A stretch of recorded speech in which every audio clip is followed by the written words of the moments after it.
It was supposed to be just another silent morning high in the Alps. Nothing but ice, rock, and wind.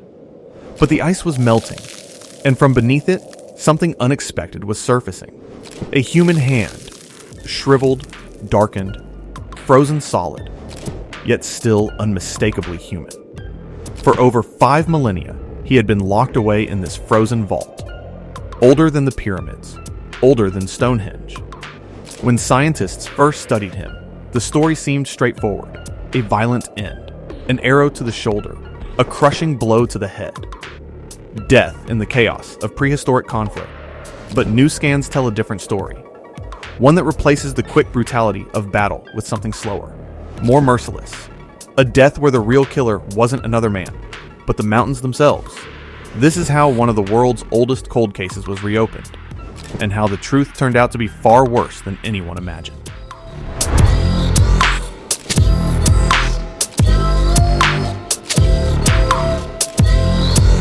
It was September 19th, 1991, when 2 hikers were making their way through the Ötztal Alps, right on the border of Austria and Italy. The late summer sun had been chipping away at the glacier for weeks, revealing patches of rock and slush where solid ice had stood for centuries. That's when they saw it. A shape lying in the meltwater, half buried in ice. At first, they thought it was a recent tragedy. Maybe a climber who had fallen, trapped here by the snow. But as rescuers began to work, something didn't add up. The skin was dark and leathery, the clothes unfamiliar, the gear ancient. Forensic teams moved in, carefully cutting him free. What they uncovered stunned the world. The remains of a man who had died more than 50 centuries ago, perfectly preserved by ice and cold. He would come to be known as Ötzi, named after the very mountains that had hidden him for so long. Older than the pyramids of Giza, older than Stonehenge, a messenger from the Copper Age, carrying with him the last hours of his life, and the clues to one of history's most enduring mysteries.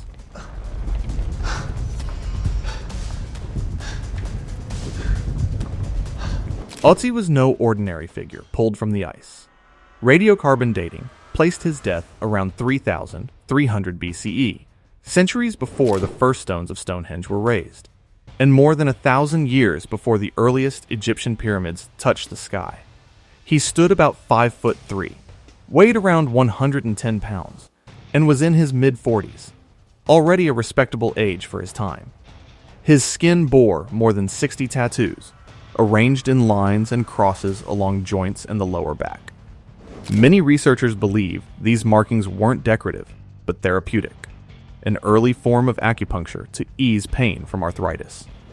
Analysis of his stomach revealed his final meal: ibex meat, einkorn wheat, and traces of fern, possibly eaten as medicine or used to wrap other foods. DNA analysis connected him to a genetic lineage called haplogroup K1F, with his closest living relatives today in Sardinia and the Caucasus. It was a genetic fingerprint linking him to the great migration waves that spread farming, herding, and metalworking across Europe during the Neolithic. He wasn't a drifter scraping by on the edge of survival. The evidence suggests he belonged to a settled community, moving between alpine valleys and high passes, with the skills and resources to endure one of the harshest environments in prehistoric Europe.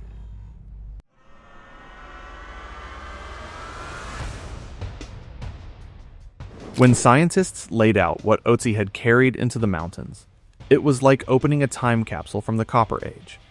His clothes alone were a masterclass in prehistoric engineering. Leggings made from domesticated goat leather, a loincloth cut from sheepskin, a coat stitched together from alternating strips of goat and sheepskin, a patchwork designed for warmth and flexibility. On his head, a cap of bearskin, its thick fur turned inward for insulation. And on his feet, a marvel of early design. Shoes with deerskin uppers, bearskin soles, and a layer of soft grass packed inside like socks, all held in place with leather straps. But the real surprise was his gear. A copper axe with a yew wood handle, a high-status tool so valuable it was likely passed down for generations. A flint dagger in a woven grass sheath. an unfinished longbow taller than he was, and a quiver made from chamois hide holding 14 arrow shafts. Only 2 of them completed with flint tips and fletching, the rest still in progress. There were birch bark containers lined with maple leaves, likely used to carry embers from one camp to the next. Tools for sharpening flint, a grass mat or small net, and 2 species of medicinal fungi threaded onto leather cords, possibly used as antibiotics. Or tinder.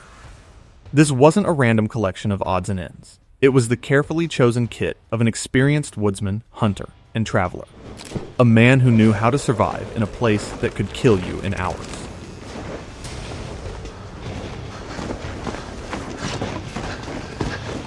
Ötzi's body didn't just tell scientists how he dressed or what he carried. It revealed the quiet battles he fought every day.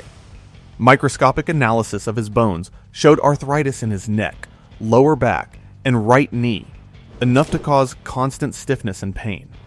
His lungs were blackened, likely from years of breathing smoke while huddled near open fires. Inside his intestines, researchers found whipworm parasites, a reminder of the ever-present burden of infection in prehistoric life. Perhaps most striking was the DNA evidence of Lyme disease, the oldest known case on record. Add to this his lactose intolerance, which meant he couldn't digest milk even as dairy farming was spreading through Europe. His fingernails told their own story.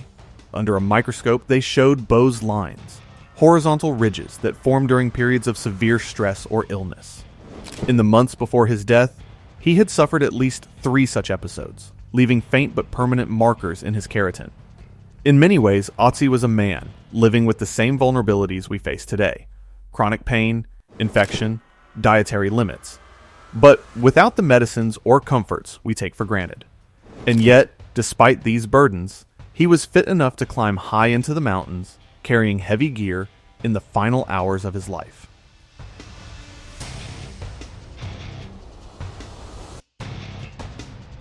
For years, the story of Ötzi's death seemed settled.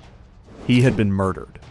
The turning point came a decade after his discovery, when advanced radiography revealed something no one had noticed before: a stone arrowhead lodged deep in his left shoulder. The angle suggested he'd been shot from behind. Early interpretations claimed the arrow had pierced a major artery, causing massive internal bleeding, and killing him within minutes. It was the kind of wound that fit neatly into a dramatic narrative, a violent ambush in the high Alps, perhaps during a tribal feud. Adding weight to the theory were injuries found on his skull, small fractures and depressions that some researchers believed came from a club or blunt weapon. The idea took shape that after being struck by the arrow, he had been finished off with a blow to the head. This version of events made headlines. It painted Ötzi as a prehistoric victim of interpersonal violence, maybe a warrior, maybe a fugitive, maybe someone caught in the wrong place at the wrong time. Documentaries and books cemented the murder in the mountains narrative, but science is rarely static. As technology advanced, the same evidence that built the murder case would be re-examined, and the results would start to chip away at that long-standing theory.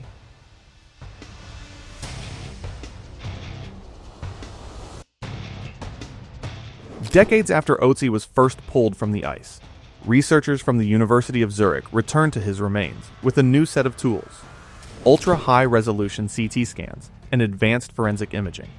The goal was simple: look closer than anyone ever had before. What they found began to unravel the murder theory piece by piece. First, the arrow wound. The new scans revealed that the stone point had indeed torn through soft tissue and ruptured a blood vessel in the shoulder area, but it had not severed a major artery. The total blood loss was estimated at only about 100 milliliters, roughly half a cup. Painful? Absolutely. Debilitating? Almost certainly. But not the kind of injury that would cause rapid death. Then, the head injuries. For years they had been seen as the work of a blunt weapon, but the detailed imaging told a different story. The fractures were more consistent with an accidental fall, exactly the kind of trauma you might expect if a wounded man stumbled on steep, uneven ground high in the Alps. Taken together, the picture shifted. Neither the arrow wound nor the head injury seemed instantly fatal. Instead, they looked like the kind of injuries that could slow a man down, sap his strength, and leave him dangerously exposed to something far deadlier than a human opponent.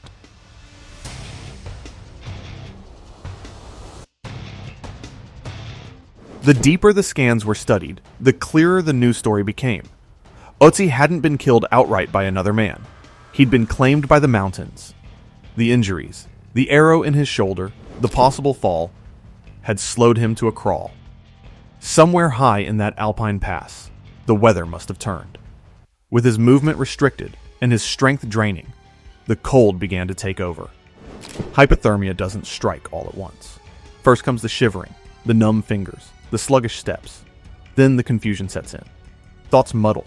The sense of direction fades. Coordination breaks down. In severe cold, a person can slip from exhaustion into unconsciousness in under an hour. For a man already in pain and shock, the timeline would have been even shorter. Trapped at altitude, unable to reach shelter, his body temperature would have dropped below the point of survival. His heart would have slowed. His breathing would have weakened. And somewhere, in the silence of the snow, the Iceman's life quietly slipped away. It wasn't the quick end of an ambush. It was the slow, merciless grip of the Alps themselves.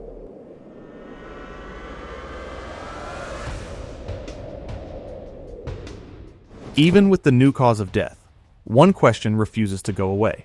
Why was Ötzi up there at all? The arrow wound in his shoulder and a cut on his hand suggests some kind of confrontation before he climbed into the high pass. But was he running from someone? Was he hunting? Or was he moving along a route he had traveled many times before? Pollen grains in his digestive tract reveal that, in the days before his death, he had been at lower altitudes where trees were in bloom. Isotope analysis of his teeth and bones shows a lifetime of movement between valleys and mountains, possibly as part of a seasonal migration, or as a trader carrying goods between communities. Some researchers suggest he may have been caught in a dispute over territory or resources, perhaps even the copper axe he carried, a tool so rare and valuable that it could have been worth killing for. Others think his presence in the high pass was routine, and the arrow was simply an unfortunate encounter on the way. Whatever the reason, the result was the same. An injured man alone in the Alps, with the weather closing in.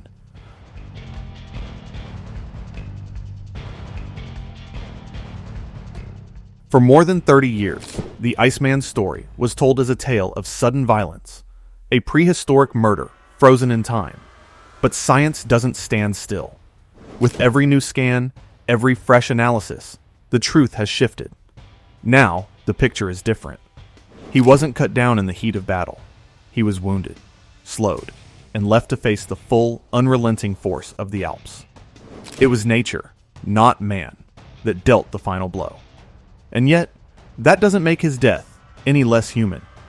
In his last hours, he fought against pain, cold, and exhaustion. The same forces that challenge mountaineers today. His survival gear, his tattoos, his final meal. They're all fragments of a life lived 5,000 years ago, but still recognizable to us. The ice kept his secret for millennia. Now, as glaciers retreat, more stories like his may emerge. Not just of how ancient people lived, but of how they met their end. And if you've been intrigued by this journey into the past, make sure to hit that like button so more history lovers can see it. Share it with someone who's fascinated by archaeology, and subscribe so you don't miss the next story that rewrites what we thought we knew. And I'd love to hear from you. Do you think Ötzi was fleeing an enemy? Or was he simply caught in the wrong place at the wrong time? Drop your thoughts in the comments below, because if one man's frozen body could rewrite our understanding of prehistory, imagine what else the melting ice is waiting to reveal.